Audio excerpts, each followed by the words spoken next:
Hello students of class 10th.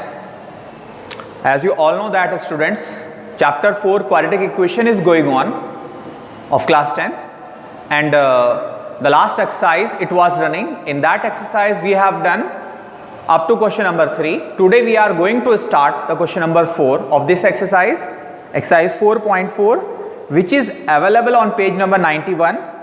The question number 4: Is the following situation possible? If so, determine their percent ages. क्या ये situation possible है? अगर possible है तो age calculate करिए. The sum of the ages of two friends is 20 years. दो friend की ages का सम कितना है? 20 ईयर्स है. 4 years ago the product of their ages in years was 48. हमने लेट कर लिया कि exercise 4.4 question number 4, let present age of first friend be x years. हमने पहले फ्रेंड की, एक फ्रेंड की जो प्रेजेंट एज है वो क्या मान ली है? एक्स ईयर्स लेट कर ली है. Then present age of second friend. Second friend की एज क्या हो जाएगी? दोनों का सम 20 है, एक की x है, दूसरे की 20 माइनस एक्स ईयर्स हो जाएगी. इन्होंने कहा 4 ईयर्स एगो उनकी जो एज की प्रोडक्ट थी वो कितनी थी? 48 थी. 4 ईयर्स एगो फर्स्ट फ्रेंड वाज पहला कितना? 4 साल पहले क्या एज थी इसकी? इसकी होगी x minus 4 years. Second friend की एज क्या होगी? 20 माइनस एक्स में से 4 कम कर दीजिए, that is 16 minus x years. आज अगर आपकी एज 10 ईयर्स है तो आज से 4 साल पहले कितनी होगी? 10 माइनस 4, दैट इज 6 ईयर्स. वही हमने यहां पर कर दिया. अकॉर्डिंग टू क्वेश्चन इन दोनों की एज का जो प्रोडक्ट था वो कितना था? 48. x माइनस 4 की प्रोडक्ट 16 माइनस एक्स के साथ वो कितनी गिवन थी? 48 गिवन थी. मल्टीप्लाई कर दीजिए, x की मल्टीप्लाई 16 से, 16x, x की माइनस x से, माइनस एक्स स्क्वायर माइनस 4 की 16 से, माइनस 64 माइनस 4 की माइनस x से, प्लस के 4x is equals to 48. Now final is 16x plus 4x 20x minus x square minus 64 equal to 48. सारे terms को right side shift कर दीजिए. क्यों? क्योंकि माइनस का एक्स स्क्वायर आ रहा है. तो finally minus x square right side जाके, plus X square plus 20x right side जाके, minus 20x minus 64 right side जाके, प्लस 64 प्लस 48 इक्वल्स टू 0. दो final equation is X square minus 20x plus 8 और 4 12, 6 और 4 10 और 1 12 equals to 0. Now compare this equation with the standard equation to calculating the discriminant. Discriminant check करने जा रहे हैं, D calculate करने जा रहे हैं. तो हेयर a की वैल्यू 1, b की वैल्यू माइनस 20 एंड c की वैल्यू 112. डी कैलकुलेट करते हैं. The formula to calculating D, B square minus 4ac. b की वैल्यू माइनस 20 का whole square minus 4 into a की वैल्यू 1 एंड c की value 112 is equals to minus 20 का whole square 400 minus 4 2 जा 8, 4 1 जा 4, 4 1 जा 4, 448. what becomes 48 which is less than 0. Minus का 48 आ गया जो लेस देन किससे है? 0 से है. d की वैल्यू लेस देन 0 आ गई है. So given equation has no real root. Real roots नहीं है. It means then situation is not possible. Situation possible नहीं है मींस जो इन्होंने क्वेश्चन की लैंग्वेज में कहा है कि 4 साल पहले दोनों फ्रेंड की एज का सम 48 था, वो पॉसिबल नहीं है। Is that clear to everyone? Now last question of this exercise we are going to start.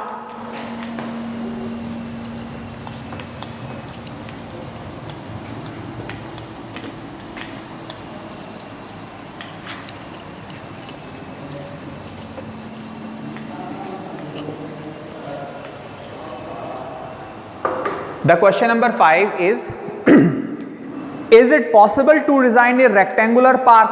क्या ये पॉसिबल है एक रेक्टेंगुलर पार्क के लिए whose पैरामीटर 80 मीटर है एंड एरिया 400 मीटर स्क्वायर है?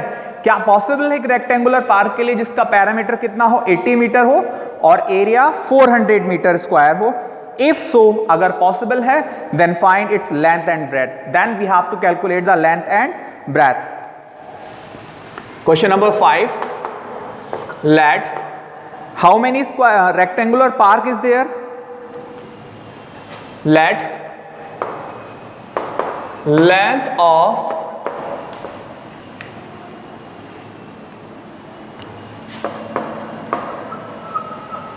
rectangular park be x metre. हमने length क्या मान ली है? x मीटर मान ली है। as area of park given है कितना है? 400 metre square. Sorry, area of park, yes 400 metre square it is given. That area of rectangle length into breadth equals to 400। The value of length हमने क्या let कर ली है? x into breadth equals to 400। Then the value of breadth क्या आ गई है? 400 upon x। This the equation number 1। Breadth की वैल्यू 400 अपॉन x आ गई है एंड पैरामीटर ऑफ पार्क का जो पैरामीटर है वो कितना दे रखा है? वो दे रखा है आपको 80 मीटर। पैरामीटर क्या दे रखा है? 80 मीटर दे रखा है। पैरामीटर क्या होता है रेक्टेंगल का? Length plus twice length plus breadth equals to 80। 2 shift कर दीजिए राइट साइड में, then length plus breadth equals to 80 upon 2 that is 40। This implies length क्या लेट किया था हमने? x प्लस ब्रेथ क्या आया था? 400 upon x is equals to 40। LCM ले लीजिए यहां पर, x इधर चला जाएगा, x स्क्वायर प्लस के 400 is equals to 40। x side में ले जाइए, then x square plus 400 equals to 40x ले आइए इधर, then x square minus 40x plus के 400 इक्वल टू 0। ये हमारी स्टैंडर्ड क्वाड्रेटिक इक्वेशन बन गई है। Now compare this equation with the standard equation ax square plus bx plus c equals to 0 से। हेयर a की वैल्यू क्या आ गई है यहाँ पर? 1, b की वैल्यू माइनस के 40 एंड c की वैल्यू 400। d कैलकुलेट करिए discriminant, b square minus 4ac, b की वैल्यू माइनस 40 का whole square minus 4 into a की वैल्यू 1 इंटू c की वैल्यू 400 माइनस 40 का होल स्क्वायर 1600 माइनस के 1600 इज इक्वल्स टू 0। क्या आ गई है d की वैल्यू? 0 आ गई है। Means so given condition is possible. Students, अगर d की वैल्यू 0 और ग्रेटर देन 0 आ रही है then situation is possible. If the value of d is coming in negative form then situation is not possible. अगर d की वैल्यू माइनस में आ रही है तो सिचुएशन पॉसिबल नहीं होगी। 0 या 0 से बड़ी आ रही है तो सिचुएशन पॉसिबल होगी। तो हमें कैलकुलेट करना है यहां पर लेंथ एंड ब्रेथ कैलकुलेट करनी है। हमारी क्वाड्रेटिक इक्वेशन क्या आई थी? नाउ हमारी इक्वेशन आई थी x square minus 40x plus के 400 equal to 0। Students, x square तो x का होल स्क्वायर होता है प्लस 400 20 का होल स्क्वायर होता है। a square plus b square minus 2 into a की वैल्यू x और b की value 20। a square plus b square minus 2ab किसका होल स्क्वायर होता है? ये x माइनस 20 का whole square equal to 0, square root ले लीजिए, this implies x minus 20 equal to 0, taking square root. तो फाइनली x की वैल्यू क्या आ गई है, 20 आ गई है। देन सो लेंथ यानी कि x that is 20 metre, breadth 400 upon x equal to 400 upon x की value 20 that is 20। So hence length भी आपकी 20 मीटर आ गई है और ब्रेथ भी आपकी 20 मीटर आ गई है। Student, today we have completed the chapter number 4 quadratic equations. You have to revise this chapter at your home, and the example of this chapter, the examples of this chapter is very important, then you have to cover it also. If you are having the queries, then on my personal number you can share your problems. Now today we are going to start the chapter number 5, arithmetic progression.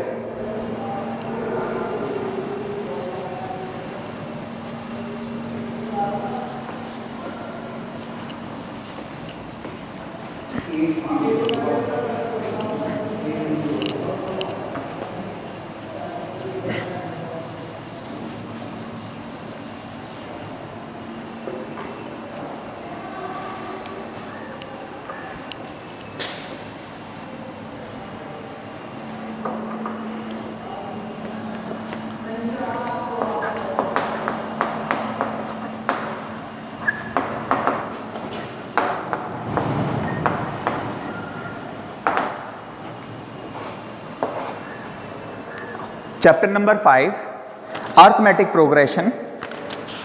What is arithmetic progression?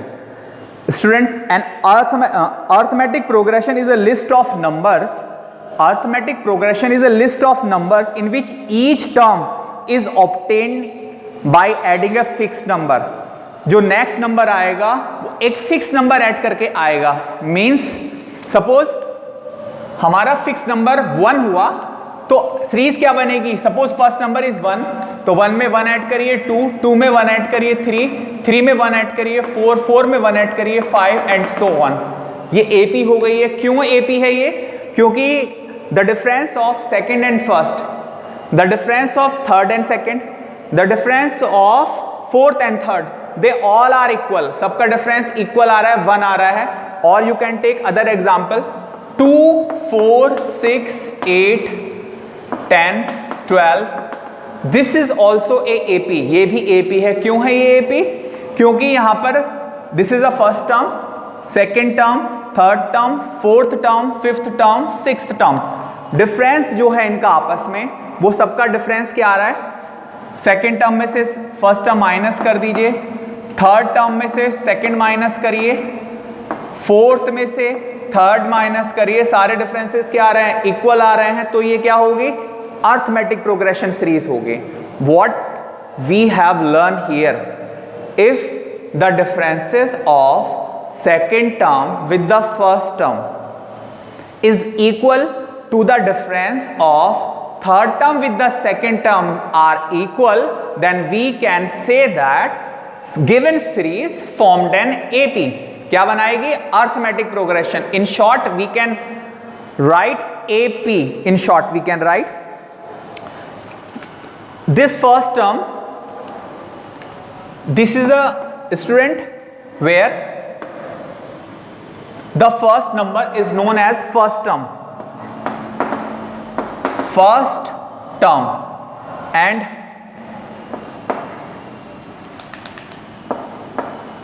fixed number is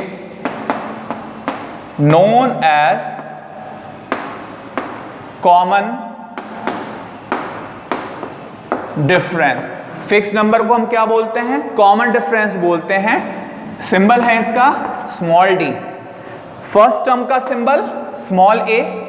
again listen, अगर हमें identify करना है कि ये series AP है या नहीं तो क्या करेंगे? डिफरेंसेस इक्वल दिखाएंगे। अगर डिफरेंस इक्वल नहीं आ रहे हैं तो वो सीरीज एपी नहीं होगी, और डिफरेंस इक्वल आ रहे हैं तो सीरीज क्या होगी? वो एपी होगी। Next topic,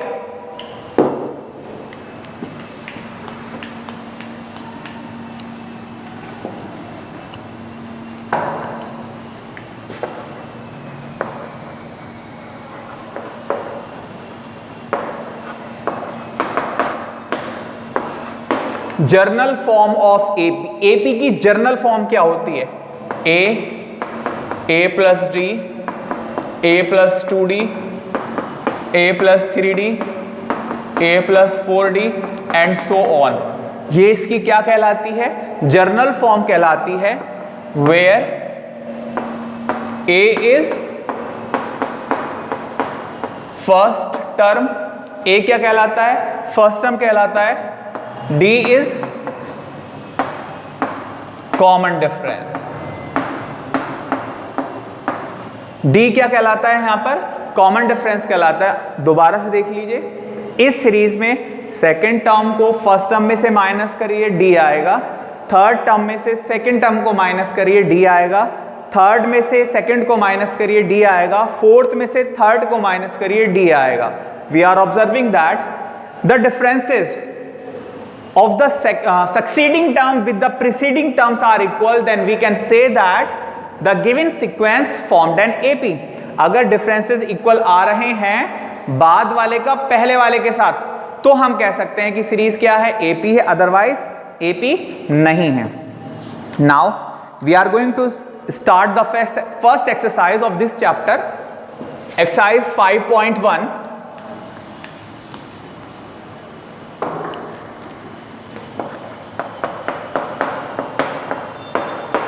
Exercise 5.1 of this chapter. The question number 1 is, in which the following situation does the list of numbers involved make an arithmetic progression and why? जो there are 4 situations are there. We have to check that they are formed an AP or not. ये situation AP बना रही है या नहीं, ये check करना है। Question number फर्स्ट का first part, the taxi fare after each kilometer when the fare is ₹15 for the first kilometer, पहले किलोमीटर के लिए जो रेंट है टैक्सी का वो 15 रुपीज है, and ₹8 for each additional kilometre, और आगे पर किलोमीटर के हिसाब से चार्जेस 8 रुपी पर किलोमीटर बढ़ता जाएगा। तो according to statement, according to statement series क्या बन रही है? शुरू में स्टार्टिंग में रेंट कितना था? 15 था, उसके बाद 8 ऐड कर दीजिए, 15 और 8 23, फिर 8 रेंट 8 ऐड हो गया, 23 और 8 31, फिर 8 ऐड हो गया 39 एंड सो ऑन। तो here A2 minus A1, A2 second term 23, A1 first term, क्या आ गया? 8 आ रहा है। A3 माइनस A2 चेक करिए, 31 में से 23 माइनस कर दीजिए, क्या आ रहा है? 8 आ रहा है। A2 माइनस A1 इक्वल है A3 माइनस A2 के। So given statement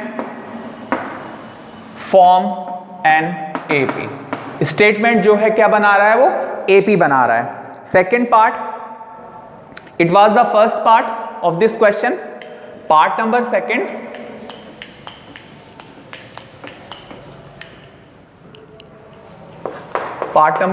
is the amount of air present in a cylinder when a vacuum pump removes 1/4 of the air remaining in the cylinder at a time। जब एक initially cylinder के अंदर gas थी, vacuum pump डाला जा रहा है, तो जो एयर बाहर निकल रही है वो 1/4 निकल रही है, किसकी? रिमेनिंग की, जो बच जाती है उसका 1/4 बाहर निकल जाती है। तो this is statement formed in AP, we have to check here, check करना है हमें ये। तो late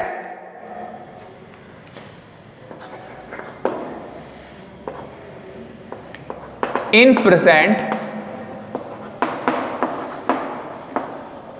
amount of air BX, starting में प्रेजेंट में जो एयर थी उसके अंदर वो कितनी थी? X थी। देन सीरीज क्या बनेगी? X। आगे अब वैक्यूम पंप डाला गया, एयर कितनी बाहर निकलेगी? 1/4 निकलेगी, तो बचेगी कितनी? X में से माइनस कर दिए 1/4 ऑफ X, क्या आ जाएगा? एलसीएम ले लीजिए 4, 4x minus x equal to 3x upon 4। उसके बाद कितनी बचेगी? अब सिलेंडर के अंदर गैस कितनी है? 3x upon 4। इसमें से माइनस कर दीजिए कितना? 1/4 किसका? रिमेनिंग का, दैट इज 3x अपॉन 4 का। तो एलसीएम क्या आ जाएगा? 4 4 जा 16 एलसीएम आ जाएगा। 4 से 16 को डिवाइड कर दीजिए। 4 से 16 को डिवाइड करेंगे 4 आएगा, 4 की मल्टीप्लाई 3 से 12x माइनस के 3x क्या आ जाएगा? 9x upon 16। ओके, तो हेयर a2 माइनस a1 क्या आ रहा है? 3x अपॉन 4 में से माइनस कर दीजिए x को, एलसीएम 4 आ गया। 3x माइनस के 4x क्या आ गया? Minus x upon 4। a3 minus a2, a3 9x upon 16 में से माइनस कर दीजिए a2 3x अपॉन 4 को, एलसीएम क्या आ गया? 16। तो 9x माइनस 4 4 जा 4 3 जा 12x क्या आ गया? Minus 3x upon 16। हम ऑब्जर्व कर रहे हैं कि a2 माइनस a1 का जो डिफरेंस है वो a3 माइनस a2 के इक्वल नहीं है। a2 minus a1 not equal है a3 माइनस a2 के। So given series do not form an AP. Remaining rest 2 parts you will complete at your home. Up to that, thank you. Have a good day.